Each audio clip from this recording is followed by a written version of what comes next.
आज मैं आपको बताऊं कि मुझे मौका मिला यहाँ हमारे प्रधानमंत्री के घर पे आने का और इनसे बातचीत करने का। तो मैं कोई पॉलिटिकल क्वेश्चंस नहीं लाया हूँ। मुझे जानना है कि as a person, as a human being, एक इंसान के नाते हमारे जो प्रधानमंत्री हैं वो कैसे हैं, क्या खाते हैं, क्या बातचीत, मतलब उनकी पूरी दिन में जो सब चीज़ें होती हैं, मतलब पॉलिटिक्स को छोड़ के उसके बारे में मैं उनसे जानना चाहूँगा। तो सबसे पहले सर आपका बहुत बहुत धन्यवाद करना चाहता हूँ कि आपने मौका दिया है आपसे बात करने का। मुझे अच्छा लगा कि हम 24 घंटे राजनीति की बातों में ही उलझे रहते हैं, तो आपने हल्की फुल्की बातें और अपॉलिटिकल बातें करने के लिए इच्छा जताई है।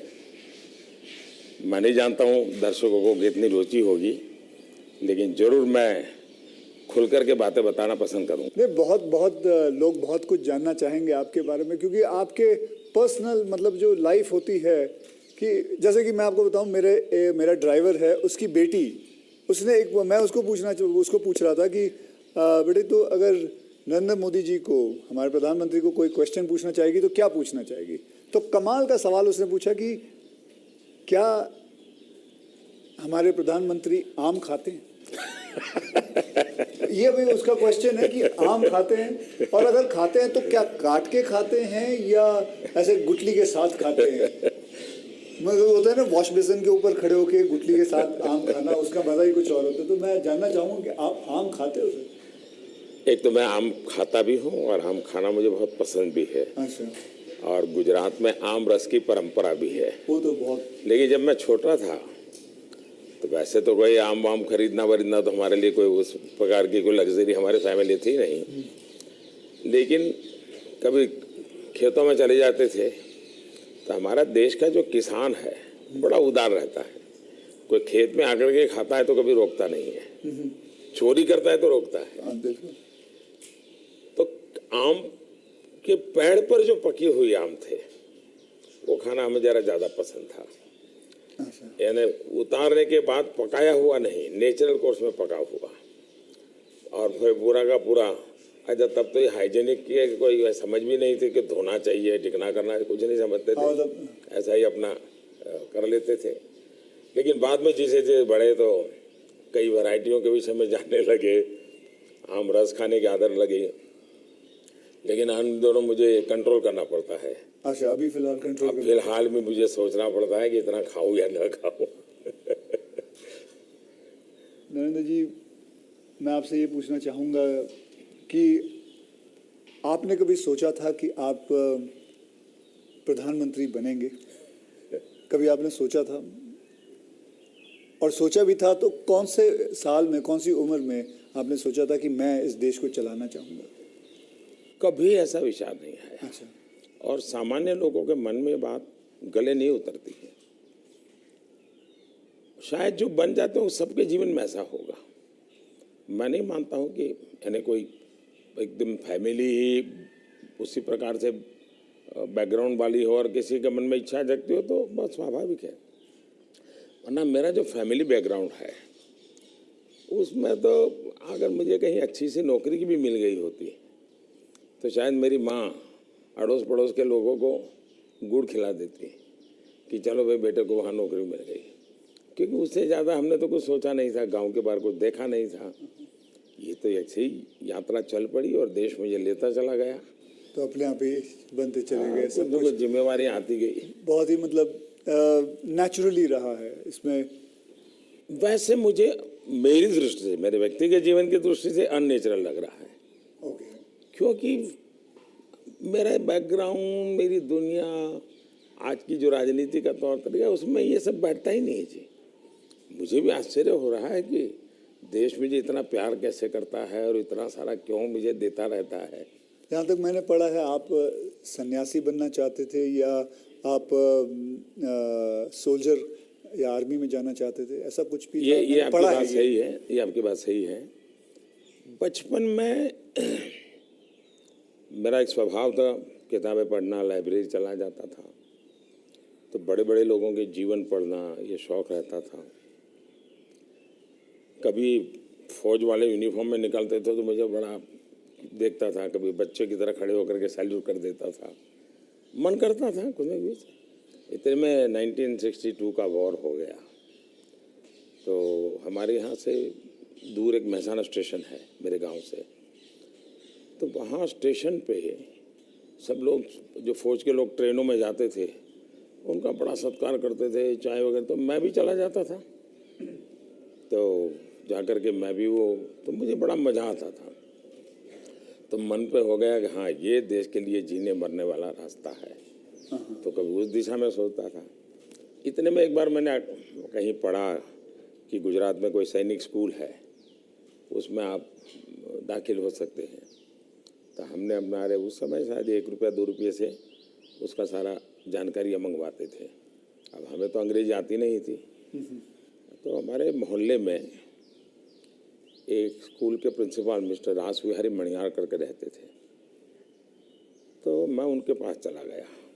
मुझे कभी बड़े व्यक्ति से मिलने से कभी संकोच नहीं होता था, ऐसे ही फिर चला गया मैं बाहर। ये बात सही है कि भीतर मन में था, तो मैं रामकृष्ण मिशन में चला गया।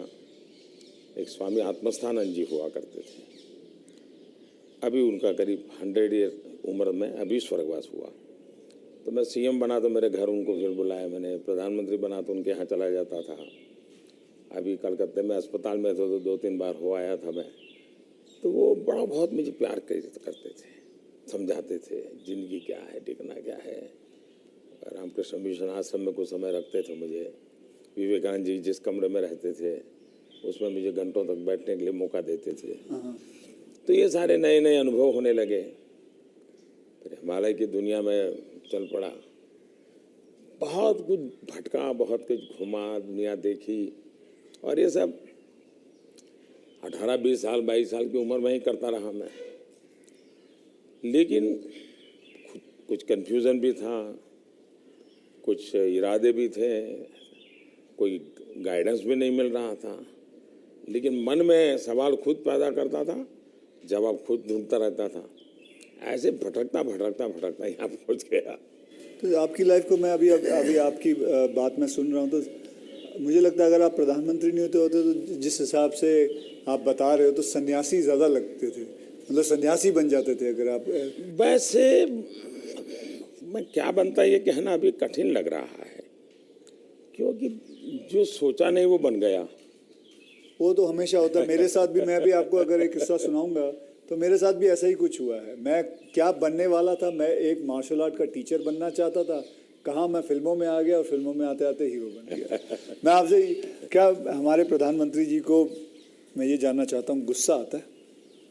और मतलब क्योंकि देखिए सबको गुस्सा आता है, आई एम श्योर आपको भी गुस्सा आता है। अगर आता भी है तो उस गुस्से में आप क्या करते हो? वो गुस्सा निकालने के लिए किस पे निकालते हो और कैसे निकालते हो? मेरे लिए ये कभी कोई कहेगा कि मुझे गुस्सा नहीं आता है तो बहुत लोग को सरप्राइज होता है। आपको गुस्सा नहीं आता? मैं बताता हूँ। अच्छा। सरप्राइज होता है। इसलिए ये कहना कि राजी नाराजी गुस्सा ये मनुष्य के स्वभाव के हिस्से हैं। अच्छा। जिंदगी उसके बिना हो नहीं, हर प्रकार की चीज़ें हर के अंदर होती हैं। लेकिन जो मेरा 18-22 साल की ज़िंदगी का जो एक बड़ा तबका था, वहाँ जो मेरी ट्रेनिंग हुई उसमें ऐसी बातें थी जिन लोगों से सीखता था कि आपके जीवन में स्वभाव में ईश्वर ने सब दिया है। अब आपको तय करना है कि जो अच्छी चीज़ है उसको बल देते हुए कैसे बढ़ना। तो फिर ये चीज़ें हैं जो नेगेटिविटी लाती है वो रुकती है। मैं कह सकता हूँ कि मैं इतने लंबे समय तक मुख्यमंत्री रहा, इतने समय तक प्रधानमंत्री रहा, लेकिन चपरासी से लेकर के प्रिंसिपल सेक्रेटरी तक मुझे कभी गुस्सा व्यक्त करने का अवसर नहीं आया, कभी नहीं आया। लेकिन मैं आपको बताऊं, बाहर जो आपकी छवि है वो एक बहुत ही स्ट्रिक्ट एडमिनिस्ट्रेटर के नाम पे। स्ट्रिक्ट अलग चीज़ है। मैं स्ट्रिक्ट हूँ, डिसिप्लिन हूँ, लेकिन मैं किसी को नीचा दिखा करके अपमानित करके काम नहीं करता। मैं उसको प्रेरित करता हूँ। कभी कोई चीज़ है तो मैं खुद हेल्पिंग हैंड के रूप में खड़ा हो जाता हूँ।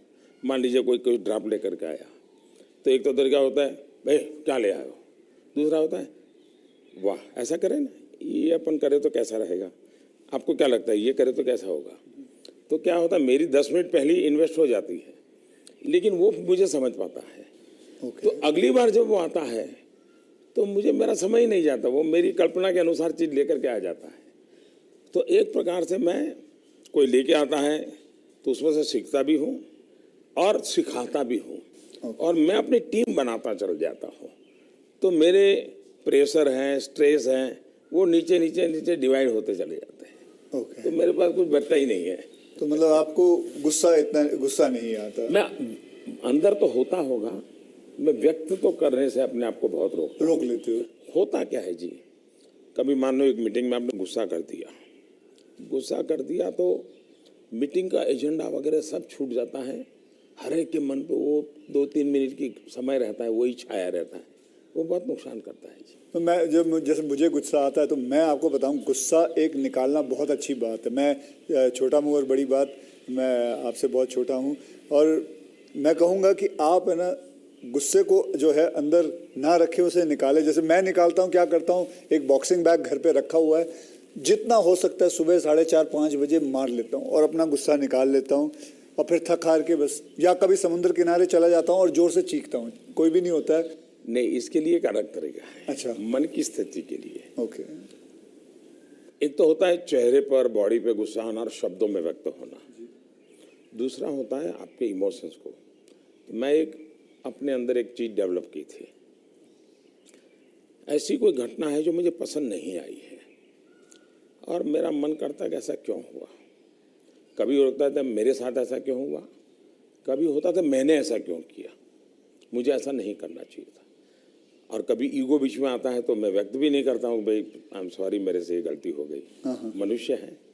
तो मैं क्या करता था, अकेला कागज लेकर के बैठता था, उस सारी घटना का वर्णन लिखता था, कैसे हुआ, क्या हुआ, और मैंने क्या किया, क्यों किया, खुद ही, और उसमें जस्टिफाई करने की कोशिश नहीं करता था। फिर उसको मैं फाड़ करके फेंक देता था, पढ़ता भी नहीं था दोबारा। फिर भी मेरा मन शांत नहीं होता था, पूरी कथा दोबारा लिखता था, 3 पेज, 4 पेज, 5 पेज, उसमें उस सारे घटनाक्रम को डाल के पूरे पेपर पे रख देता, फिर से एक बार जीवंत कर देता था। इससे क्या होता था कि वो चीज़ें, मेरी जो इमोशंस है उस कागज़ के अंदर आकर के फिर वो जल जाती थी। तो मैं एक प्रकार से फिर उस प्रक्रिया के दरमियान जो पहले मुझे सच लगता था कि मैं सच हूँ, 2-3 बार लिखने के बाद मुझे लगता है नहीं ये गलत है, मैं सच नहीं था, मैं ही गलत था। अच्छा, ये मैं आइडेंटिफाई कर लेता हूँ उसमें से।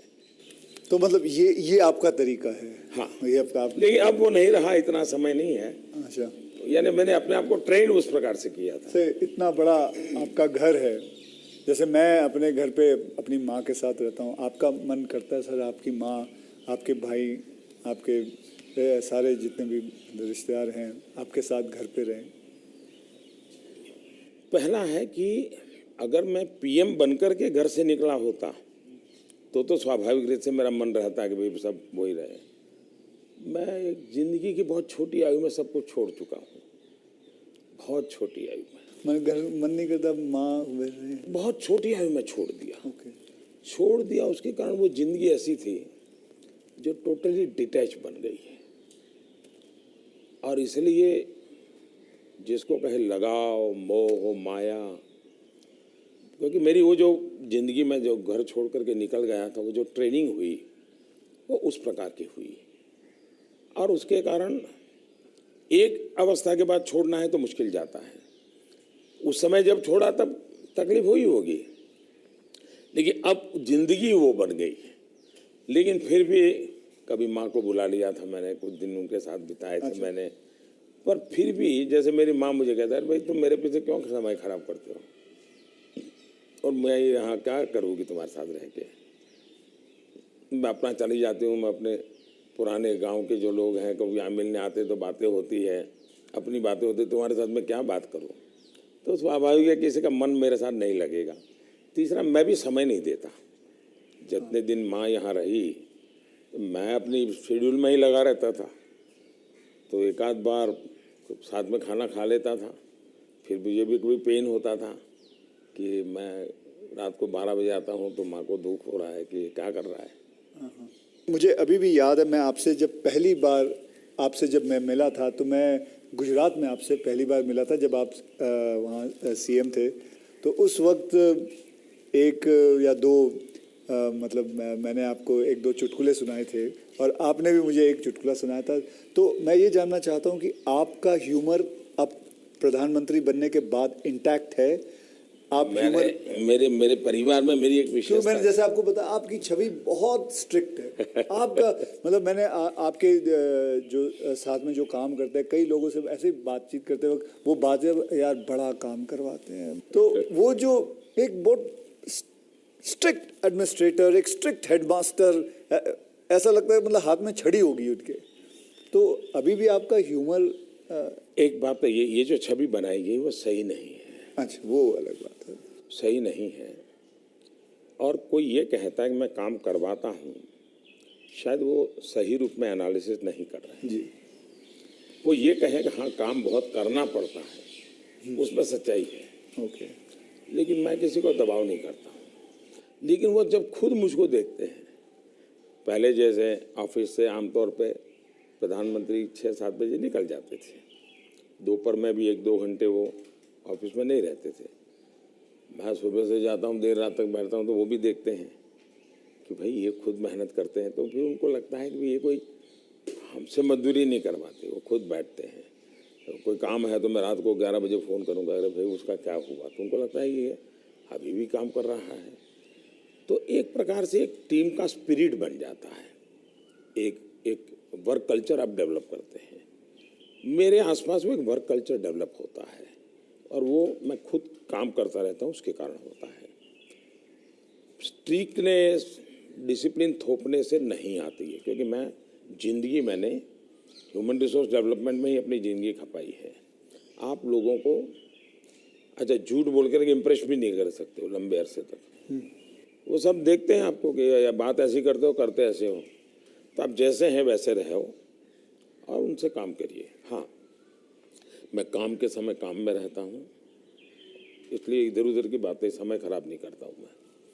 दूसरा, मान लीजिए मैं मीटिंग कर रहा हूँ और कोई मोबाइल फ़ोन अपना समय बिगाड़ रहा है, तो मैं फिर उनकी तरफ जा, अच्छा बताइए अभी मैं जो विचार कह रहा था क्या हुआ, तो उनका ध्यान नहीं था, तो उनको लगता था मोबाइल फ़ोन में मैं ट्विटर देख रहा था। तो तब से मेरी मीटिंग में लोग समझ गए कि मोबाइल फ़ोन नहीं जाना चाहिए। मैं किसी से भी मिलता हूँ, कोई भी व्यक्ति आएगा, मेरा कभी बीच में फ़ोन नहीं आता है।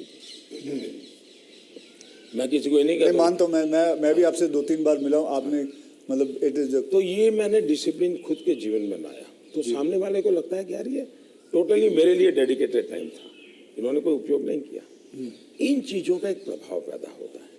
जहाँ तक ह्यूमर का सवाल है, मेरे परिवार में हमेशा एक कल्पना थी, कभी पिताजी राजी नाराजी हुए हो, कभी छोटी मोटी हो, तो हमेशा मैं पूरे माहौल को एक आधे मिनट में हल्का कर देता था। ये मेरा एक स्वभाव था। आज भी मुझे वो करने का मज़ा आता है, शब्दों से खेलना वगैरह। पर अब क्या हो गया है जी, हर चीज़ के अलग अर्थ निकाले जाते हैं, आधा अधूरा वाक्य उठा करके उछाल दिया जाता है। तो अब डर लगता है कि कहीं जा कर के, इरादा वो नहीं होता है, हंसी मजाक कहावत सब होना चाहिए, लेकिन अब दुरुपयोग हो जाता है तो डर लगता है। आज ये सोशल मीडिया की वजह से लोग कोई भी शब्द कोई भी उल्टा सीधा करवा के, सोशल मीडिया के बजाय टीआरपी वाले परेशानी टीआरपी वाले करते हैं। तो आप जरा अपना ह्यूमर को बचा के रखते हो, लेकिन अपने दोस्तों के साथ आपके जो दोस्त हाँ, वो तो आज भी चलता है जी। मेरी कैबिनेट मीटिंग का विवेक होता है, तो मेरे जो जूनियर अफसर हैं, वैसे वो बेचारे संकोच करते हैं, क्योंकि उनके लिए पीएम जो एक ऑरा बना हुआ है दुनिया में, वो तो बड़ा अलग है। मैंने वो ऑरा रखा नहीं है, मैं दोस्ताना करता हूँ, तो मैं उनको चुटकुले सुनाता रहता हूँ कभी कभी। ऑपोजिशन पार्टी में आपके कोई दोस्त हैं? बहुत दोस्त हैं, बहुत अच्छे दोस्त। आप अभी भी उनके साथ कभी चाय पीना? बहुत अच्छे दोस्त हैं, हम लोग साल में 1-2 बार साथ खाना भी खाते हैं। अच्छा। हाँ, अब बेकार वो फॉर्मल होता है, क्योंकि लेकिन हम तो कहते हैं, कैमरा में देखते हैं, हम तो मीडिया के सामने, मीडिया जो दिखाती है हम तो वही देखते हैं, हमको तो पता ही नहीं एक होता बहुत ये। पहले की बात है, जी। तब तो मैं मुख्यमंत्री भी नहीं था, लेकिन किसी काम से मैं शायद पार्लियामेंट गया था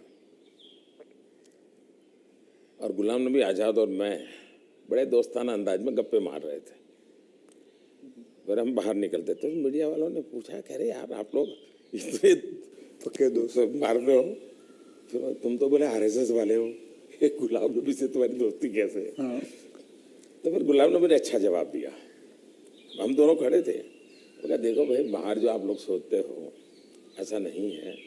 शायद एक फैमिली के रूप में हम लोग जितने जुड़े हुए हैं सभी दल के लोग, हाँ। वो शायद बाहर कल्पना नहीं कर सकते। आपको हैरानी होगी, और वैसे मैं ये बोलूँगा तो चुनाव में मेरा नुकसान भी हो सकता है लेकिन ये ममता दीदी हाँ। साल में आज भी मुझे एक दो कुर्ते खुद सिलेक्ट करने जाती है और मेरे लिए एक दो कुर्ते भेजती है। अच्छा, that is something very big to know about. Sir अच्छा, वो मिठाई भी, बांग्लादेश के प्रधानमंत्री हैं शेख हसीना जी, तो मेरा दौरा हुआ तो ऐसे ही बंगाली मिठाइयों की चर्चा चली, तो आज भी वो साल में 3-4 बार कोई न कोई बंगाली नई मिठाई होगी तो स्पेशली ढाका से मुझे भेज देती है। अच्छा, वहाँ से। हाँ, स्पेशली बड़ा आग्रह करके। तो ममता दीदी को पता चला तो वो भी साल में 1-2 बार मेरे लिए कुछ न कुछ बंगाली मिठाई जरूर भेज देती है। मोदी जी, मैं आपसे एक बात जानना चाहूँगा। मैंने ये सुना है, जब मैं पिछली बारी आई थिंक पिछले साल मैंने ये सुना था कि जब आप गुजरात के सीएम से आप निकल के आप प्राइम मिनिस्टर जब बने थे, तो आपकी जो जमा पूंजी थी आपके बैंक में करीबन 21 लाख रुपए थे, और वो 21 लाख आपने अपने स्टाफ की बच्चियों के नाम पे एफडी या उनको बांट दिए थे। तो आज मैं जानना चाहूँगा, आप नहीं भी जवाब दे सकते हैं, आज आपका बैंक बैलेंस कितना है? एक तो ये आधी अधूरी बात है। अच्छा। आधी अधूरी इसलिए है कि जब मैं गुजरात से सीएम के रूप में निकला, वैसे मेरा कोई बैंक अकाउंट नहीं था। सीएम बनने के बाद एमएलए बना तो मेरा तनख्वाह आना शुरू हो गया। आपकी बैंक अकाउंट नहीं? उसके पहले नहीं था कुछ। अच्छा, हाँ। हाँ, एक बचपन में निकाला था, तो वो भी एक बड़ी लंबी कथा है।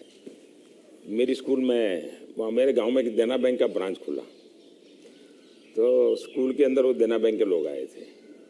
उन्होंने सब बच्चों को एक गुल्लड़ देते, कुल्लड़ बोलते, गुल्लक दिया और बच्चों को कहा भाई इसमें आपको पैसे डालना है और हर महीने बैंक में जमा कराना, आपके नाम से पैसा जमा होगा। तो हमने भी बैंक अकाउंट उसमें खुलवा दिया। अब हमारे गुल्लक में तो कुछ आया ही नहीं। अच्छा। आने वाला कुछ था ही नहीं, तो क्या आएगा? तो हम तो कभी पैसा जमा नहीं कराया। अब गांव छोड़ के चले गए हम, बैंक में हमारा अकाउंट बना रहा, तो उनको हर साल वो कैरी फॉरवर्ड करना पड़ता था, लिखापट्टी करनी पड़ती थी। तो वो मुझे ढूंढते रहते थे कि इसका बैंक अकाउंट बंद करना है, इसको बुलाए कहाँ से। तो शायद 30-32 साल तक वो बना रहा, और उनको कहीं पता चला बाद में कि मैं अब पॉलिटिक्स में हूँ, तो बैंक वाले मेरे पास आए, बोले साहब जरा सिग्नेचर कर दीजिए, आपका एक बचपन का बैंक अकाउंट पड़ा हुआ है, हमको बंद करना है। अच्छा। तो मेरी बैंक अकाउंट से दुनिया ये रही। लेकिन जब मैं सीएम बना, एमएलए बना, तो फिर जो वेतन मिलता है वो आना शुरू हो गया, तब बैंक अकाउंट खुल गया। मैंने तो कभी वो देखा नहीं है, मेरा स्टाफ देखता था। जब मैं निकला वहाँ से तो मैंने हमारे अफसरों को बुलाया, मैंने कहा भाई मेरा तो है नहीं, मैं ले जाके क्या करूँगा, मुझे तो कोई उपयोग है नहीं, तो मैं ये दे देना चाहता हूँ। तो उन्होंने कहा कि भाई ऐसा मत कीजिए। मैंने कहा भाई मैं करूँगा क्या इसलिए जाकर के। तो खैर अफसर लोग मेरी इज्जत करते थे, तो ज़्यादा बहस नहीं की, चले गए। शाम को एक सीनियर अफसर को लेकर के आए मिलने के लिए। फिर उन सब ने तीन लोग थे, ये समझाया, बोले देखो मोदी जी ठीक है आपको ज़रूरत नहीं पड़े, लेकिन आपके ऊपर इतने कोर्ट केसेस चल रहे हैं गुजरात में, वकील भी इतने महंगे होंगे हैं, आपको कभी न कभी पैसों की ज़रूरत पड़ेगी। पद पर तो कब रहोगे, कितना रहोगे आप, और बाद में बोले कोई नहीं देगा आपको। तो हमारी प्रार्थना है कि तो वैसा मत कीजिए। तो मैंने कहा क्या करूं? बोले ठीक है, आपकी इच्छा है तो कुछ हिस्सा दीजिए। तो उसमें से मैंने फिर 21 लाख रुपया दिया। अच्छा, उसमें से? हाँ, ओके। मेरे अपने जेब से दे दिया। और मैंने कहा कि ये जो हमारा सेक्रेटरीट है उसमें जो ड्राइवर है, हाँ, प्यून है, उनकी खास करके बच्चियाँ, उनको ये शिक्षा दीक्षा के लिए खर्च करना। अभी वो फाउंडेशन शायद बनाया हुआ है गुजरात सरकार ने, और उसमें से वो मदद कर भी रहे हैं। फिर वहाँ मुझे एक सरकार की तरफ से एमएलए को एक प्लॉट मिलता है, ओके। पैसों से मिलता है लेकिन कम पैसे में। वो प्लॉट मिला तो मैंने पार्टी को कहा भाई ये ले लो आप, मैं आपको दे देना चाहता हूँ, मुझे कुछ चाहिए नहीं। तो मेरी वो प्रक्रिया चल रही थी। फिर पता चला कि वो मामला तो कहीं सुप्रीम कोर्ट में लटका पड़ा है, शायद वो जमीन किसी को दे नहीं सकते, इस प्रकार का कुछ है। मुझे पूरा याद मालूम नहीं क्योंकि मैं इस चीज़ों में रुचि नहीं लेता, लेकिन जब भी वो क्लियर हो जाएगा तो मैंने वो भी पार्टी को देना तय किया हुआ है। साहब सच में गुजराती है ना, क्योंकि गुजराती जो होते हैं वो पैसों के लिए बहुत सही रहते हैं। मतलब मैं नहीं मानता कि मतलब आपने अपना प्लॉट दे दिया, आपने पैसे दे दिए, तो आप, क्योंकि मैं आपको अगर आप इजाज़त दे तो मैं एक छोटा चुटकुला सुनाना चाहता हूँ। जी जी जी। एक गुजराती आदमी था, बुजुर्ग आदमी था, वो मर रहा था। तो वो कहता है मेरी गुजराती ज़रा इतनी ठीक नहीं है, लेकिन वो कहता है कि मारो दीकरो क्यों छे, मतलब मेरा बेटा तो बेटा अगर डैडी हूँ यहाँ छू, मारी दीकरी क्या छे, डैडी हूँ यहाँ छू, मेरी बीवी कहाँ है, मैं भी यहाँ हूँ, आप तीनों यहाँ हैं तो दुकान पे कौन है? तो सारे के सारे इधर ही आ गए हो, तो मेरे दुकान पे कौन है? क्योंकि मैं मानने को तैयार नहीं हूँ कि, क्योंकि मैंने देखा है गुजरात, मेरे बहुत सारे गुजराती दोस्त हैं, गुजराती जो होते हैं वो अपने पैसों को बहुत सही संभाल के रखते हैं, वो अपने पैसों से दूर नहीं रहते। मैं आपको एक चुटकुला सुना दूँ? जो ठीक है, ये बहुत बड़ी ओके। हमारे यहाँ चुटकुला चलता है कि एक बार प्लेटफॉर्म पर ट्रेन आई, रेलवे ट्रेन में। हाँ, तो ऊपर ही बर्थ पे कोई पैसेंजर सोया हुआ था।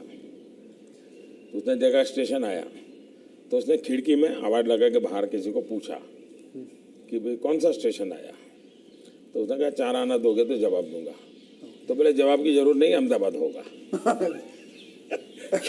समझ गया मैं, बिल्कुल। तो ये बिल्कुल बात सही है। और एक बताता हूँ, ये किसी की आलोचना करने के लिए नहीं है, लेकिन कोई भी अर्थ निकाल सकता है, और ये सत्य घटना में से बना हुआ चुटकुला है। बहुत साल पहले, वैसे मेरी जिंदगी ऐसी थी, ये हाफ स्लीव का कुर्ता और पैजामा, जूते और थैला, यही से मैं रेलवे में भटकता रहता था, और दाढ़ी रहती थी। तो मैं पुणे स्टेशन पे उतरा। अच्छा। और कोई मेरे पास ज़्यादा सामान तो था नहीं, मेरा एक वो झोला था, एक अखबार था हाथ में। तो मैं पैदल चला जा रहा था, मुझे पुणे में आरएसएस दफ्तर में जाना था, तो मैं पैदल ही जाना था। तो एक ऑटो रिक्शा वाला धीरे धीरे धीरे धीरे साथ चलता गया। फिर करीब 100-200 मीटर गया होगा, और उसने, मेरा ध्यान गया, मैं कही ऐसे कैसे चला रहा है वो स्लोली मेरी स्पीड से। मैंने कहा भाई आपकी ऑटो रिक्शा खराब है, क्या प्रॉब्लम है आपका? तो उसने कहा साहब आप नहीं बैठोगे? मैंने कहा क्यों, मैं तो पैदल जा रहा हूँ। तो बोले आप समाजवादी हैं? मैं कहा नहीं, मैं तो अहमदाबादी हूँ। हाँ। तो मैंने कहा क्यों समाजवादी क्यों?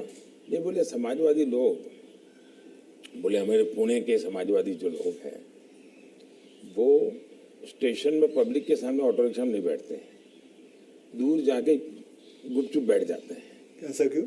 लोगों को इम्प्रेशन रहे कि वो मेहनत करते हैं, सादगी वाले हैं। ओके, अच्छा। तो बोले मुझे भी लगा शायद आप समाजवादी हैं, तो औरों की तरह आप भी थोड़ी देर के बाद बैठ जाओगे। तो बोले इसलिए मैं चल रहा था। तो जब उसने मुझे पूछा आप समाजवादी हो, तो मेरा तुरंत जवाब था मैं अहमदाबादी हूँ। आइए सर, एक थोड़ा चलते चलते बात करें आपसे।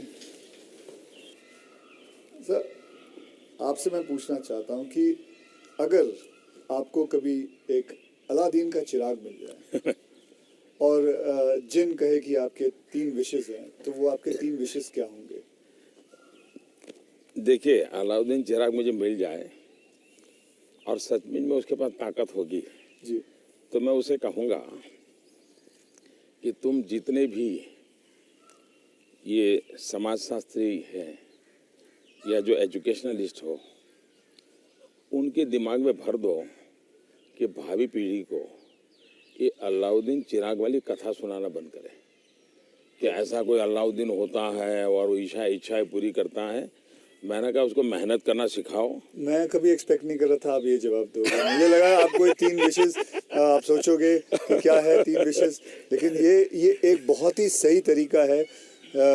आलसपना जो होता है वो यही चीज़ों से आता है। यार आई विश मुझे ये मिल जाए, बैठे बैठे मिल जाए। तो ये जो आपने जो किया हुआ है, ये जो कहा हुआ है, बिल्कुल सही कहा हुआ है।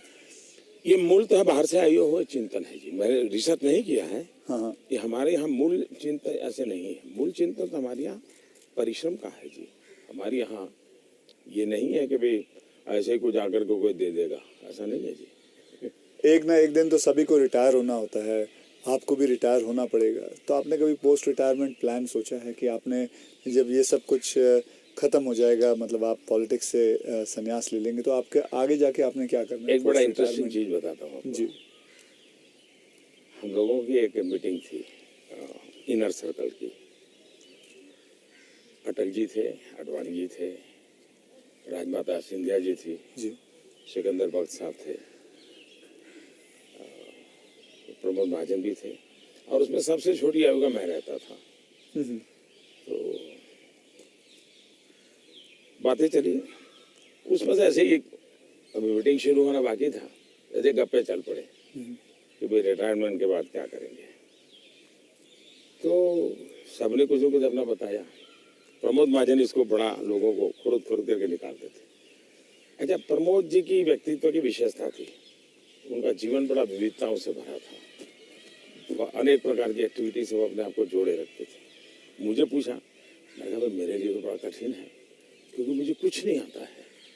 मैंने कभी इस सारी चीज़ों में सोचा ही नहीं। मैंने तो जब जो जिम्मेवारी मिले उसी को जिंदगी माना है। जिम्मेवारी ही मेरी जिंदगी है। अच्छा। और इसलिए मुझे कल्पना ही नहीं होती है कि मेरे इसमें समय बिताने के लिए कुछ करना पड़ेगा, मुझे अपने आप को एंगेज रखने के लिए कुछ करना पड़ेगा। और इसलिए मैं कभी नहीं मेरे मन में विचार आया और न ही मैं सोचता हूँ। और मुझे पक्का लगता है शरीर का कण कण और जीवन का पल पल किसी न किसी मिशन में ही खपाऊंगा।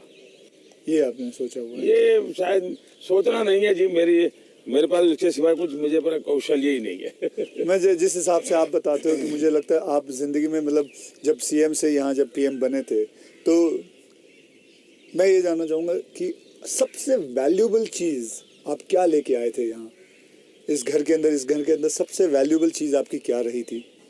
अगर मैं वैसे ये पूरी बातचीत आपने पहले ही मुझे कहा भाई मैं तो कोई राजनीति की चर्चा करना नहीं चाहता, नहीं। लेकिन कुछ मात्रा में मैं ये कह सकता हूँ कि प्रधानमंत्री बनते समय शायद और प्रधानमंत्रियों को ये बेनिफिट नहीं मिला है जो मुझे मिला है। देश में इतने प्रधानमंत्री हो गए जी। इतने प्रधानमंत्रियों को ये बेनिफिट नहीं मिला है जो मुझे मिला है। वो ये है कि मैं लंबे अरसे तक मुख्यमंत्री रह के आया हूँ और मैं गुजरात का लॉन्गेस्ट सर्विंग चीफ मिनिस्टर था।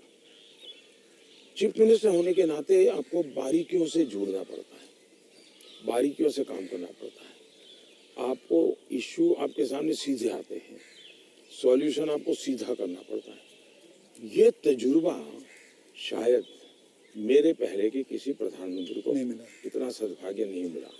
देवगौड़ा साहब मुख्यमंत्री रहे थे लेकिन बहुत अल्पकाल के लिए। मैं बहुत लंबा रहा हूँ। मैं समझता हूँ कि इसने मुझे देश की सेवा करने के लिए बहुत बड़ी संबल दिया, बहुत बड़ी ताकत दी है। ये मैं अपना एक मान सकता हूँ कि वहाँ से मैं लेकर के आया, ये जो देश के काम आ रहा है। आप जैसे मैं जानता हूँ, जैसे मैं आपके एक स्टाफ मेंबर से भी बात कर रहा था, आप 3 या 4 3.5 घंटे ही सोते हैं। मतलब 7 घंटे तो सोना एक अमूमन एक शरीर को चाहिए। आप 3.5 घंटे ही सोते हो। ये बात आपकी सही है। मेरे जो जितने मेरे साथी हैं, मेरे जानने वाले लोग हैं, या हमारे जो अब सरकार में आया हूँ तो डॉक्टर भी रहते हैं, उन सबका मेरे से एक ही आग्रह रहता है कि मेरी नींद में बढ़ाऊं। राष्ट्रपति ओबामा जब मुझे मिले तो वो भी सबसे पहले मेरे से इसी के में उलझ गए। बोले मोदी जी क्यों ऐसा करते हैं? बोले मैं, हम दोनों अच्छे दोस्त हैं जी, तू तारीख करके बुलाते हैं एक दूसरे को, तो तू ऐसा क्यों करता है जी? तुझे आज पता नहीं है, ये तेरा नशा है काम का, तुम करते रहोगे, लेकिन तुम अपना नुकसान कर रहे हो। और वो जब भी मिलते हैं कि तुम मेरी बात मानते हो नहीं मानते हो, नींद बढ़ाई कि नहीं बढ़ाई। अब पता नहीं मेरा एक बॉडी साइकिल ऐसा हो गया है। मतलब आपको नींद आती ही नहीं है 3.5-4 घंटे के बाद? नहीं, नींद जो है मेरी इतने कम समय में पूरी हो जाती है। स्ट्रेस की वजह से तो आप उठ नहीं जाते हो कि अब मुझे काम नहीं, मैं इतना नॉर्मली देखा है आपने कि कोई भी व्यक्ति उठता है तो हाथ पैर इधर उधर करता है, आंखें ऐसे ऐसे करता है। मेरा कुछ नहीं, आंख खुलती है, फ्रिक्शन ऑफ सेकंड मेरा पैर जमीन पे होता है, मैं उठ जाता हूँ। उठता मैंने बिस्तर पे उठता वैसा नहीं, बिस्तर से भी बाहर होता हूँ। अब ये हो सकता है वो मेरी जो 18-22 साल के कालखंड में जिस जिंदगी को मैं जी रहा था जी, उसमें से शायद ये डेवलप हुआ है। अब वो मेरे शरीर का वो हिस्सा बन गया है। तो अच्छा। लेकिन मैं, जैसा आपने कहा रिटायर्ड होने के बाद क्या करोगे, तो पहला काम मैं नींद कैसे बढ़ाऊं, इस पर सोचूंगा। कहाँ बैठोगे? आ जाओ। आज आपके सारे कागज पड़े हैं। कोई बात नहीं, आ जाओ। तो आपको कभी, मैं ये जानना चाहूँगा, वैसे कई लोग जानना चाहेंगे कि नरेंद्र मोदी जी को जब जुकाम लगता है तो वो क्या लेते हैं? आप हैरान होंगे, मैं बहुत ही, फिर वही कहूँगा, मैं ऐसी कठिन जिंदगी जी करके आया हूँ। तो डॉक्टर क्या होता है, ये महंगी दवाइयाँ क्या होती हैं, सोफिस्टिकेटेड क्या होता है, वो सब आप आयुर्वेदिक पे बहुत विश्वास करते हैं। मैं बताता हूँ। आयुर्वेद के बजाय कैसी जिंदगी है। अब आप जब पहाड़ चढ़ते हैं तो पैर तो दर्द करते ही हैं, कितनी आदि हो, लेकिन ऊंचाइयों पर जाते हो तो अब जो अकेला इंसान है वो क्या करेगा? मालिक वाले को तो कुछ नहीं करा ऐसे सकता, वैसे किसी तो को होते नहीं है, क्या फिजियोथेरेपी नहीं करा सकता, मसाज नहीं करवा सकता। अब मैं क्या करता था जी, मेरे कंधे पे हमेशा एक ये जो असम का गमछा होता है ना, हाँ, ये गमछा मेरे पास रहता था ऐसा, तो मैं जैसे उसको ऐसे पैर पे बांध देता था पूरा, और बीच में एक छोटी लकड़ी तोड़ करके पैर से लगा देता था, फिर इसको मैं कर्व करता था। अच्छा। तो प्रेशर आता था, ऐसा पूरे बॉडी को मैं अपना मसाज खुद ऐसा तरीका रखता था मैं। तो ऐसी चीज़ें मैं इवॉल्व करता था अपने लिए। मैं बहुत साल पहले कैलाश यात्रा पे गया था पैदल, टोटल यात्रा करीब 1000 किलोमीटर का था, पैदल गया। कुछ और भी लोग थे, बड़े धनी लोग भी वहाँ कभी कभी यात्रा में आते थे। अब बहुत बड़े बड़े महंगे वो चमड़ी बचाने के लिए सब लेकर के आए हुए थे। मेरे पास तो कुछ था, मेरे पास कैस्टर ऑयल था, और वो भी रॉ, सीधा वो घानी से निकाला हुआ, तो उसकी स्मेल भी बहुत खराब होती है, तो मैं उसी को लगाता था। अब ये लोग 5वें-6ठे दिन मुंह नहीं धो सकते थे, क्योंकि उनकी चमड़ी जल करके चीर करके लटक गई थी, तो वो बड़े परेशान रहते थे। और मुझे कुछ नहीं होता था, बड़ा मैं तेज तर्रार रहता था। तो मुझे पूछने लगे कि आप क्या करते हो? मैंने कहा कुछ नहीं भाई, कैस्टर ऑयल लगाता हूँ मैं। तो रात को हम जब पहाड़ चढ़ करके रात्रि मुकाम होता था, मेरे पास आ जाते थे, हर कोई एक एक बूंद कैस्ट्रोल में से ले जाता था। जुकाम होता है तो मैं गर्म पानी पूरा समय पीता हूँ। गर्म पानी, गर्म पानी, उसमें दूसरा कोई शहद या कुछ? कुछ नहीं, सिंपल गर्म पानी। दूसरा, हो सके तो फास्टिंग करता हूँ। अच्छा, फास्टिंग यानी एकदम से सिवाय पानी कुछ नहीं, एक दो दिन 24 घंटे 48 घंटे ज़्यादा नहीं करना पड़ता। तीसरा, ये सरसों का तेल होता है, उसको थोड़ा गर्म करके रात को 2-3 बूंद डाल देता हूँ। जलन बहुत होती है, लेकिन ये मेरा 1-2 दिन में क्लियर कर देता है। तो ऐसे ही जीने की आदत है। मैं कुछ चीज़ें करता हूँ, वो मैं पूछना चाहूँगा आपसे। मैंने चीज़ फॉलो की है, जिसको कहते हैं कि 7-12-5 × 40, यानी 7 बजे मैं ब्रेकफास्ट कर लेता हूँ, 12 बजे मैं अपना लंच खा लेता हूँ और 5 बजे डिनर खा लेता हूँ। और × 40 यानी कि जब भी एक गस्सा खाता हूँ उसे 40 बार चबाना है। तो ये मैंने अपने शास्त्रों में पढ़ा है, कई लोगों से बात की है, तो आप इससे सहमत हैं? बिल्कुल सहमत हूँ, और ये बिल्कुल सही रास्ता आपने चुना हुआ है। हमारे देश में मूल आदत यही है। हाँ, ये वेस्टर्न जो वर्ल्ड आया, उसने फिर धीरे धीरे इसमें ये बदलाव किया कि लोग, वरना हमारा किसान आज भी गांव में सूर्यास्त के पहले, नहीं लेना सर? मैं नहीं लेता जी, नहीं, सूर्यास्त के पहले थैंक यू। खाना खा लेता है। और दिन में भी आपने देखा होगा, किसान सुबह एक प्रकार से, वो किसको आप नाश्ता कहते हैं, लेकिन एक्चुअली उसका वो लंच जैसा ही होता है।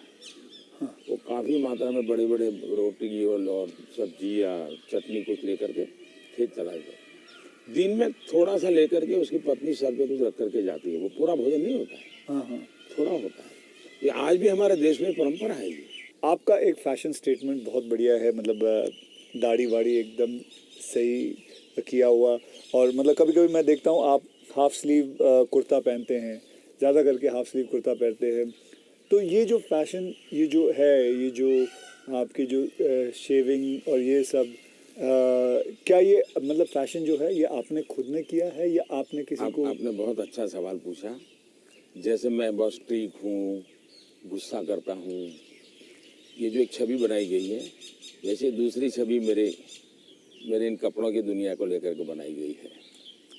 दरअसल क्या है, मैं छोटी बैग में मेरी जिंदगी थी और मैं ट्रैवलिंग करता रहता था। जी, आपने बताया झोले में। और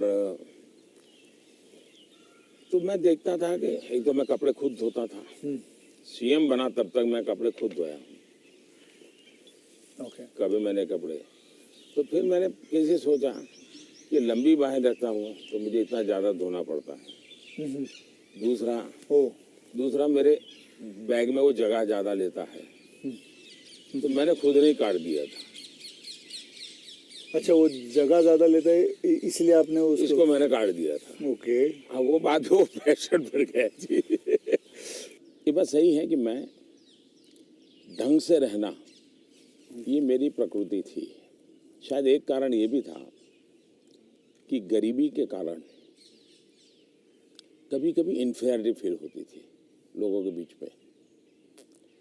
तो उसको ओवरकम करने के लिए शायद साइकोलॉजी पढ़ी होगी बचपन में, ऐसा मुझे लगता है। तो मैं क्या करता था, अब हमारे घर में वो प्रेस करने के लिए कुछ था नहीं, तो मैं ये बर्तन का जो लोटा रहता है उसमें कोयला भर देता था, गर्म कोयला, और उसी से कपड़ों को प्रेस करता था और पहन के जाता था। लेकिन जूते नहीं थे। तो मेरे एक मामा एक दिन आए घर पे, तो पता नहीं उनका मन कर गया, तो उन्होंने मेरे लिए जूते ला दिए। तो एक कैनवास के सफ़ेद जूते हैं ना जी, हाँ, छोटे से, शायद उस समय तो 8-10 रुपये मिलते होंगे, वो ले आए।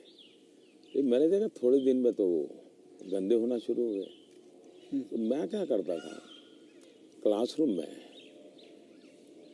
सब बच्चे चले जाते थे, मैं रुका रहता था, और टीचर जो ब्लैक बोर्ड पे लिखता है ना, तो बाद में जो छोटा चॉपस्टिक का टुकड़ा रह जाता है वो ऐसे ही फेंक देता है। हाँ हाँ हाँ हाँ हाँ। तो मैं उसको इकट्ठा करता था, वो चॉपस्टिक के टुकड़े, वो ले आता था और हर दिन सुबह चॉपस्टिक जूतों पे लगा देता था। हाँ हाँ हाँ, मैं समझ गया। और डेली ये मैंने कई बार आपसे मिला हूँ, आप घड़ी जो है वो अभी तो आपने सही पहनी हुई है, लेकिन घड़ी आप ज्यादा करके ऐसे पहनते हो। घड़ी मैं सही पहनता हूँ क्योंकि मुझे मीटिंगों में बैठना पड़ता है ना। हाँ, तो मैं नहीं चाहता हूँ किसी को पता चले कि मैं ऐसे घड़ी देख रहा हूँ, उसको इंसल्ट फील होता है जी। अच्छा। तो मैं उसके सम्मान के लिए हमेशा कॉन्शियस रहता हूँ कि ऐसे चोरी छुपे से घड़ी देख लेता हूँ। आप कोई बैठा है बात कर रहा है और घड़ी देखते हैं तो मतलब कि आप उसको इशारा करोगे बहुत हो गया जाओ। तो आप ऐसे रखते हो? हाँ, तो ये मेरे मन में ऐसा है कि ये किसी का एक प्रकार के हिडन वे में, मतलब बहुत माइन्यूटली आप लेकिन आप मानते हो, मैंने आपको ऑब्जर्व किया कि आप घड़ी उल्टी पहनते हो। मैं देखा था कई बार देखा आपने कि आप घड़ी उल्टी पहन के। आपने सही देखा। मोदी जी, मैं आपसे ये जानना चाहूँगा कि ये जो सोशल मीडिया का आजकल तो पूरा ज़माना है एंड मैंने देखा है कि आप काफ़ी एक्टिव रहते हैं, लेकिन जो आपको लोग प्रश्न पूछते हैं या लोग आपसे बात करते हैं तो आप खुद देखते हो ट्विटर या इंस्टाग्राम, ये सारी चीज़ें आप देखते हो सर? मैं जरूर देखता हूँ और एक प्रकार से उससे मुझे बाहर की बहुत प्रकार की जानकारियाँ मिलती हैं जी। और मैं आपका भी ट्विटर देखता हूँ और ट्विंकल खन्ना जी का भी ट्विटर देखता हूँ और कभी कभी तो मुझे लगता है कि वो जो मेरे पर गुस्सा निकालती है ट्विटर पे, तो उसके कारण आपके पारिवारिक जीवन में बड़ी शांति रहती होगी। उनका पूरा गुस्सा मेरे पर निकल जाता होगा। हाँ। इसलिए आपको बड़ा आराम रहता, सुकून मिलता होगा। तो मैं आपके लिए इस प्रकार से काम आया हूँ, खास करके ट्विंकल जी के लिए। और शायद ट्विंकल जी को पता नहीं होगा, उनके नाना जी चिनू भाई, उनसे मैं मिला था। अच्छा, ये तो बहुत पहले। की और कारण क्या था, ये बड़ा इंटरेस्टिंग है जी। गुजरात में एक बहुत बड़ा अकाल पड़ा था, तो हम लोग कुछ न कुछ सामाजिक काम करते थे। उसमें हम लोगों को ये बटर मिल्क के केंद्र चलाते थे, छाछ पीने के लिए गर्मी में लोगों को। हाँ, बटर मिल्क, तो वो मूल सुरेंद्रनगर जिले में हम बहुत बड़ी मात्रा में करते थे। तो उस एक कार्यक्रम में मुंबई में एक सज्जन थे, मिठाई के बहुत बड़े व्यापारी थे, नाम तो मैं भूल गया, वो उनको लाए थे और उन्होंने डोनेशन भी दिया था। और हमने ऐसे छाछ केंद्र चालू किए थे बटर मिल्क के, बहुत बड़ी मात्रा में। जैसे पानी की परब रहती है वैसे छाछ की परब रहती थी और हर गरीब व्यक्ति वो। तो उस समय मैं उस सेवा के काम में लगा था और उस समय इनके नाना जी वहाँ आए थे, तो उस समय मेरी उनसे मुलाकात हुई थी। तब काफ़ी बातें हुई थी उनके साथ, तो मेरा उस प्रकार से उनसे परिचय रहा है। तो आप मतलब खुद भी पढ़ते हो और लोगों को? बिल्कुल, मैं पढ़ता भी हूँ और मजा लेता हूँ। आपको वैसे मैं जब आप अपने ऊपर कोई मीम्स बने हुए देखते हो, जो सोशल मीडिया पे मीम्स आते हैं, तो वो मीम देख के आपको हंसी आती है? वैसे आपने कहा गुस्सा तो आता नहीं ज़्यादा करके, लेकिन वो जो मीम्स आप देखते हो तो आपको कैसा लगता है? जैसे देखो, मैं कुछ 4-5 मीम लेके आया हूँ, ये देखिए। ये लिखा है, this T seller can give nation unity, equality, safety, prosperity. तो ये एक है। इसमें लिखा हुआ है, चटनी के बिना ढोकला है बेकार, अब की बार मोदी सरकार। ये देखिए, मेरे ही सारे फ्रेटर्निटी के लोग आए थे, आपसे मिले तो सबके चेहरे यहाँ लगा दिया जय श्री राम। ये आपने देखा कभी? ये मैंने नहीं देखा, ये आज देख रहा हूँ। अच्छा, ये नहीं देखा आपने? तो ये रोहित शेट्टी जो है, ये एक्शन डायरेक्टर हैं, मीट्स नरेंद्र मोदी जी, और अगले दिन आपको उनका ऐसा इतना असर पड़ा, सीधा मोटरसाइकिल लिया आपने, निकल पड़े। तो ये मीम देख के आपको कैसा लगता है? मैं एंजॉय करता हूँ। मैं उसमें मोदी को कम देखता हूँ, क्रिएटिविटी को ज़्यादा देखता हूँ।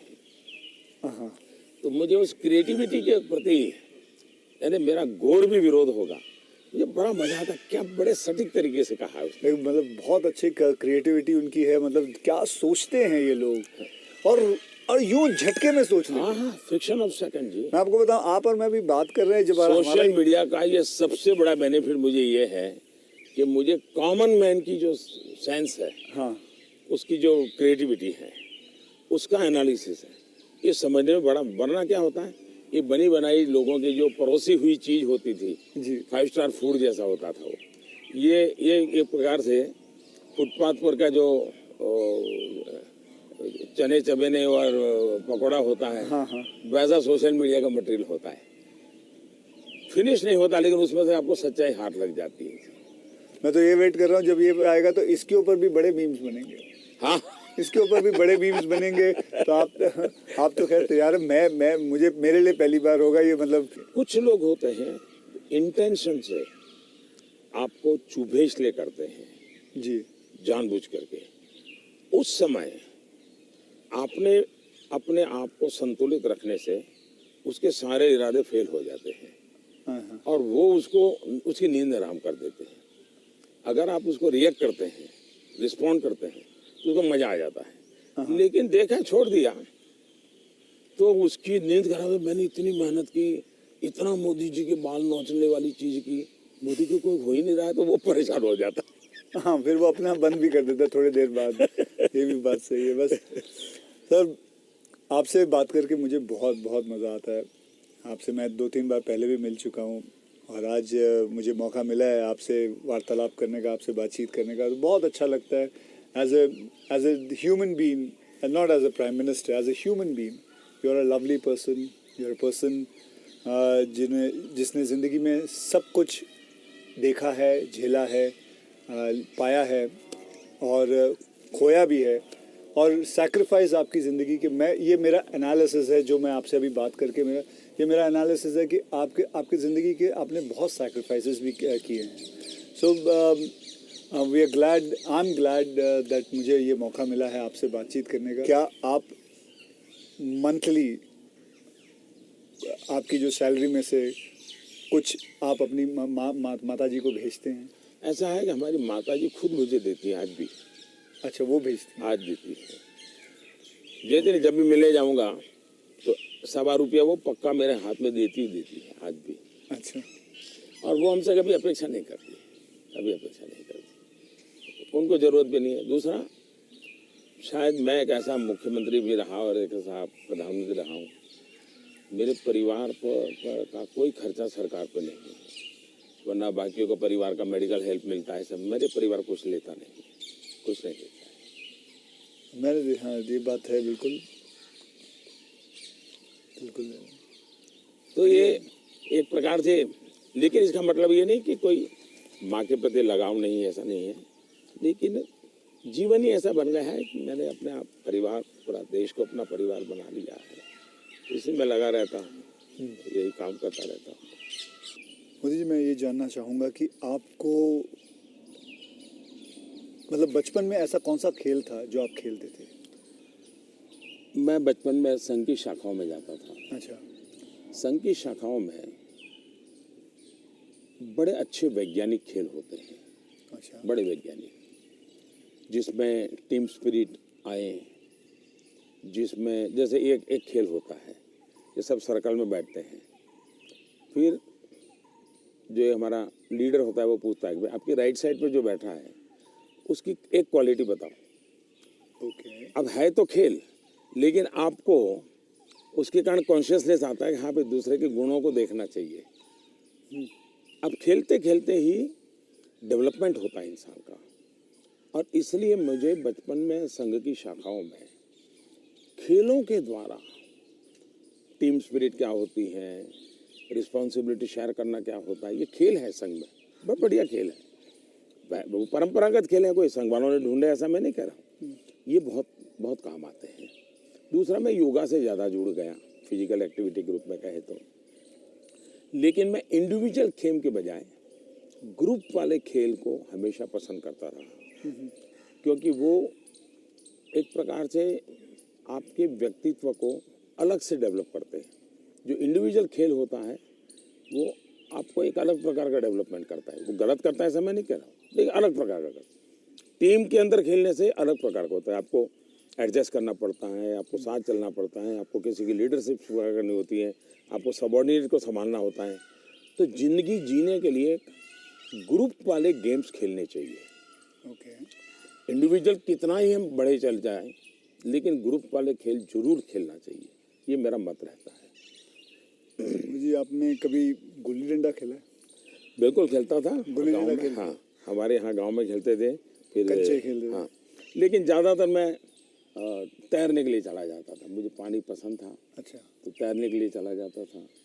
दो कारण थे, एक तो मेरे परिवार के सारे कपड़े मैं धोता था, परिवार के सभी सदस्यों के। अच्छा। तो तालाब में ही पानी था, तो हम तालाब में चले जाते थे, तो उसके कारण स्वाभाविक मेरा स्विमिंग सीख गया, तो मैं बहुत घंटों तक स्विमिंग कर लेता था। हाँ। तो मेरे शरीर के जो अगर मूलभूत कहें कि डेवलपमेंट, बॉडी डेवलपमेंट जिसको कहें, वो शायद स्विमिंग से हुआ है।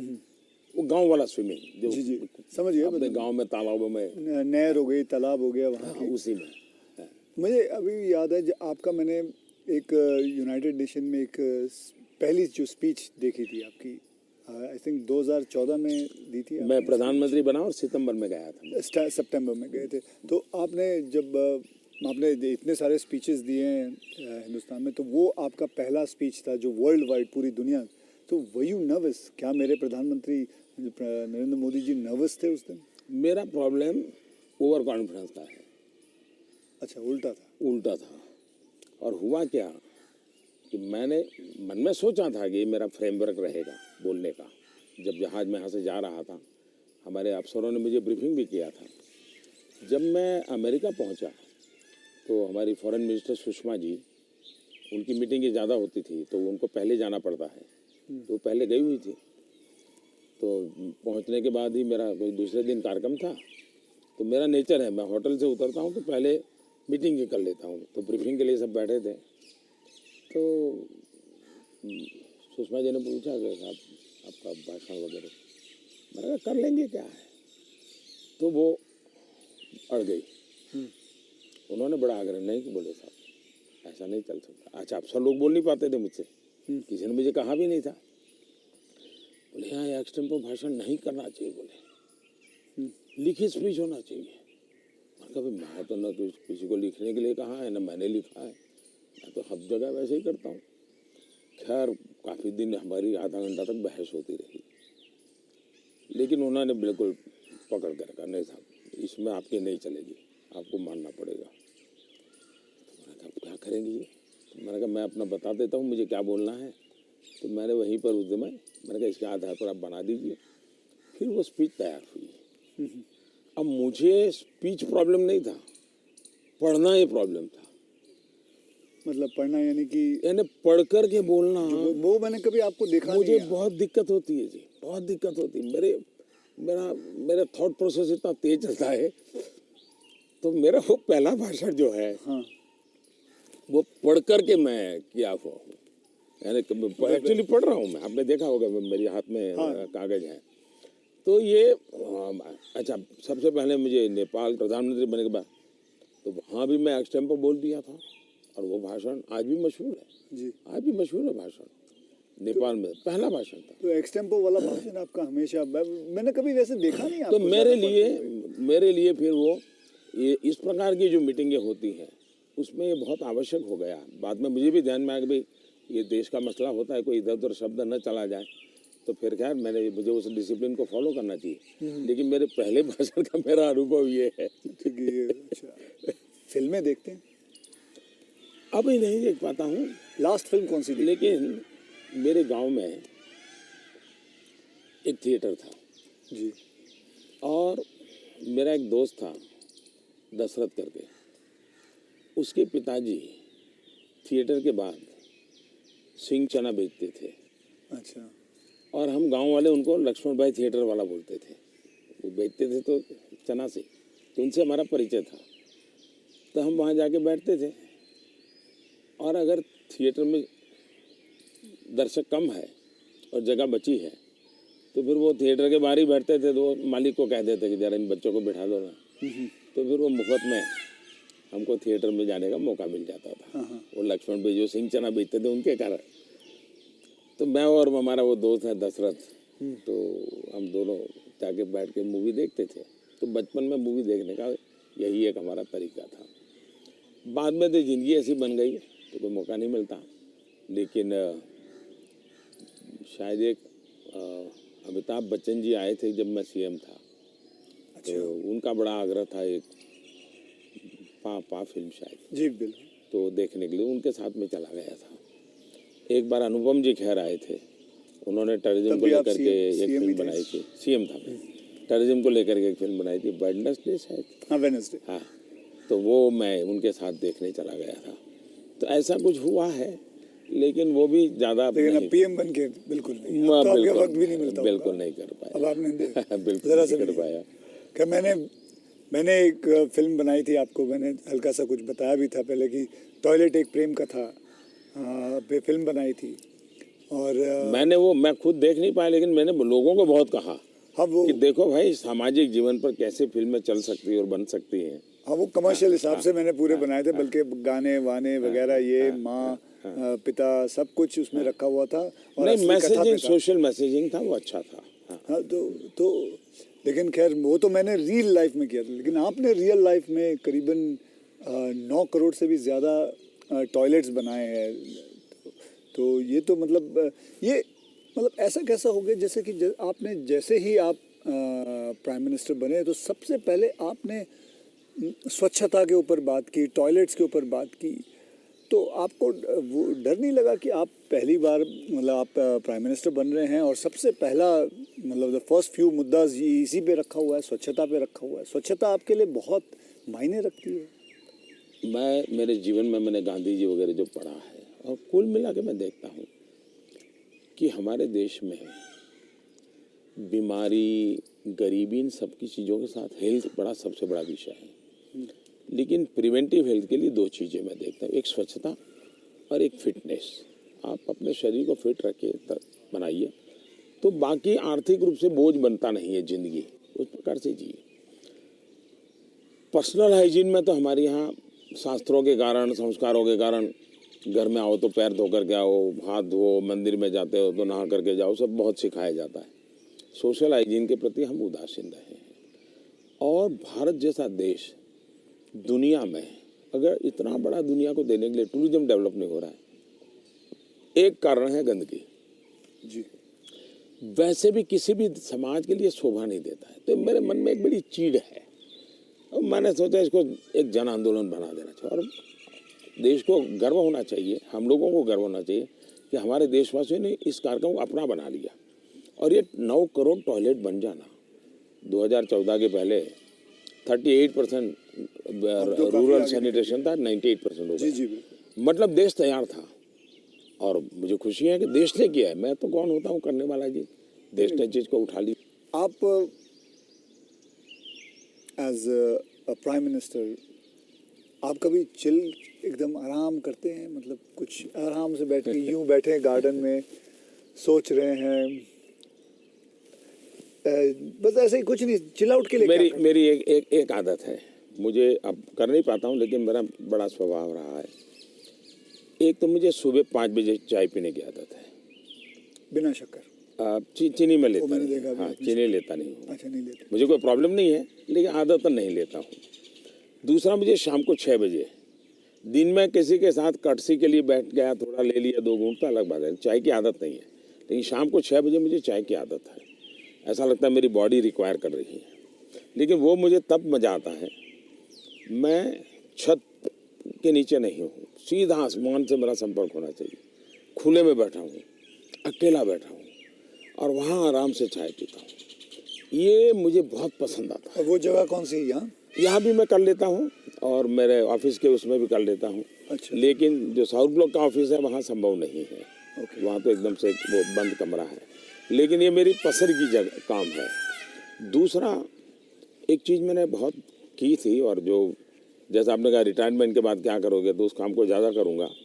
पहले मैं रेगुलर करता था, मैं कभी दिवाली नहीं मनाता था जी। अच्छा। नहीं, मैं दिवाली में 4-5 दिन कहीं चला जाता था,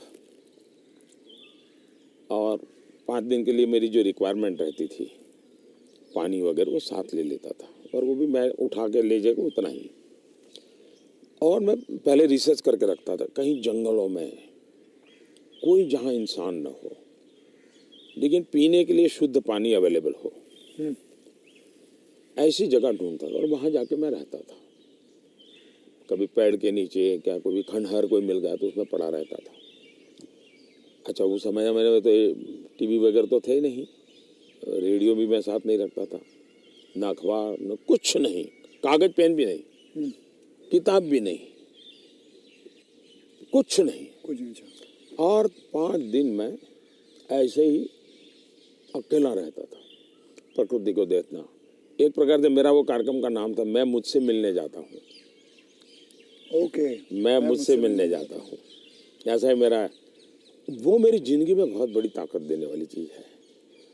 तो कई वर्षों तक अब नहीं कर पाता हूँ। अब तो क्या SPG वगैरह ऐसा कवर हो गया है, जिंदगी अलग हो जाती है, लेकिन बहुत सालों तक मैं नहीं किया है। और मैं उससे बहुत ताकत पाता था, और जो विचार आए आने देता था। किसी विचार को टिकना है तो टिकना, कुछ लिखता भी नहीं था, ऐसे ही रहता था। तो यही मेरा एक तरीका रहता था। आपका मेरे में कॉमन यही है कि आप चाय बेचते थे और मैं जी वेटर था। दोनों के आप और मेरे में ये भी है कि हम दोनों के कोई गॉडफादर नहीं थे। हम अपनी ज़िंदगी अपने टर्म्स और कंडीशंस पे बनाई है बस। तो ये रहा है बस। जब मैं चाय बेचता था, बहुत कुछ सीखने को मिला मुझे। बहुत लोगों से मिलने का मौका मिलता था, हर एक के स्वभाव को समझता था। बिना कारण जो चाय पीने वाला है गुस्सा करता था, डांट देता था। तो इन चीज़ों को सीखने में बहुत काम आया। लेकिन एक चीज़ मैंने बहुत मज़ेदार है मेरी ज़िंदगी की, मैं जब लोगों से हिंदी में बात करता हूँ तो बहुत सरप्राइज करते मुझे। हमारे सिकंदर बख्त साहब थे, बीजेपी के लीडर जी। वो मुझे हमेशा कह रहे हैं, मोदी तू इतनी बढ़िया हिंदी कैसे बोल लेता है, तू तो बोले गुज्जू है। ये तेरा मुरारजी, वो दोस्ताना है तो बहुत बढ़िया आयु के थे, बोले तेरा मुरारजी इतने साल तक यहाँ रहा लेकिन उसको हिंदी बोलना नहीं आता है, ऐसा मुझे। तो उसका कारण ये था कि मैं चाय बेचता था, तो मेरे गांव में ये जो ट्रेनें तो बहुत कम आती थी, लेकिन ये जो मालगाड़ी होती है, जो माल ढोती है, वो ज़्यादा आती थी। और मुंबई में जो भैंसों का तबेले रहते हैं, उसके जो दूध बेचने वाले लोग हैं, वो क्या करते हैं, दूध जब भैंस देती है तब तक मुंबई में रखते हैं, बाद में वो गांव में आके छोड़ देते हैं। वो भैंसों को लाना ले जाना एक बड़ा कारोबार चलता था। तो वो आते थे और वो बेचारे घास वास उसी में भरते थे, उसी में रहते थे और भैंसों को ले जाते थे। एक व्यक्ति आएगा तो 3-4 दिन रहना पड़ता था। हम उनको चाय चाहिए, हम चाय देते थे। उनसे बातें करते करते मैं हिंदी सीख गया। अच्छा, फिर वो क्या करते थे, अपना म्यूजिक की कुछ चीज़ें ले आते थे, तो शाम को वो चौपाइयाँ वोपाइयाँ अपना भजन कीर्तन करते रहते, तो मैं कभी जाके बैठ जाता था। तो मुझे उसके कारण नॉर्थ के कल्चर से परिचय आया। तो एक प्रकार से चाय ने मुझे ये लैंग्वेज सिखा दी। तो आप ये जो सॉन्ग की बात आई, आप कभी कोई हिंदी गाना गुनगुनाते हो अकेले में? गुनगुनाना तो नहीं होता है, लेकिन मैं जब चाहता तो मेरे मन पे जो कुछ गीत है, ज्योति कलश छल के, या ये पवन वेग से उड़ने वाले घोड़े, ऐसे जो गीत थे बहुत पुराने, तो बहुत अच्छे लगते थे। आज के कोई गाने नहीं गुनगुना? आज तो पता ही नहीं मुझे। मुझे आपसे बात करके चलिए, देश के लोगों के लिए काम आएगा कुछ बातें। नहीं ये बहुत सारी चीज़ें काम में आएंगी, इसमें बहुत सारी चीज़ें। लेकिन मुझे अच्छा ये लगा कि ये चुनावी आपाधापी तू मैमे के बीच ये भी एक कुछ पल होता है। तो जो आप पूछते हैं ना कैसे रिलैक्स होते हो, ये भी तरीका है रिलैक्स होने का। बहुत रिलीफ है।